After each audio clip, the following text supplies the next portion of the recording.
ஆத்துமநேசரின் சத்தம். யோசுவா 5ஆம் அதிகாரம் 9ஆம் வசனம். கர்த்தர் யோசுவாவை நோக்கி, இன்று எகிப்தின் நிந்தையை உங்கள் மேல் இராதபடிக்கு புரட்டி போட்டேன் என்றார். இஸ்ரவேல் ஜனங்கள் எகிப்தில் 430 வருடம் அடிமையாயிருந்தது நிமித்தம் நிந்தைகளை அனுபவித்தார்கள்.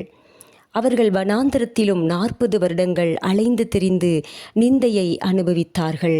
ஆனால் கானானுக்குள் அவர்கள் நுழைந்தபோதோ ஆண்டவர் அவர்களுடைய நிந்தையை மாற்ற வேண்டுமென்று சித்தம் கொண்டார். கில்கால் என்ற இடத்திலே, இன்று உங்கள் நிந்தையை மாற்றி போடுகிறேன் என்றார். அப்படி போல ஆண்டவர் இன்றைக்கும் உங்கள் மேல் இருக்கும் நிந்தை எதுவாயினும் அதை மாற்றி போடுகிறார். தாவீது இவ்வண்ணம் எழுதுகிறார். சங்கீதம் 69வது அதிகாரத்திலே, தேவரீர் என் நிந்தையை அறிந்திருக்கிறீர் என்றும் நிந்தை என் இருதயத்தை பிளந்தது என்றும் அவர் எழுதியிருக்கிறார். இந்த தாவீதினுடைய நிந்தை மாற்றப்பட்டது. தாவீது ராஜா என்று அழைக்கப்படும் வண்ணமாக 40 வருடங்கள் இஸ்ரவேலை ஆளும்படிக்கு தேவன் கிருபை செய்தார். இன்றைக்கும் உங்களுடைய நிந்தை மாற்றப்பட்டு உங்களுடைய முகவரியும் மாற்றப்பட்டு நீங்கள் ஆசீர்வாதமானவர்களாக மாறுவீர்கள். ஆமென்.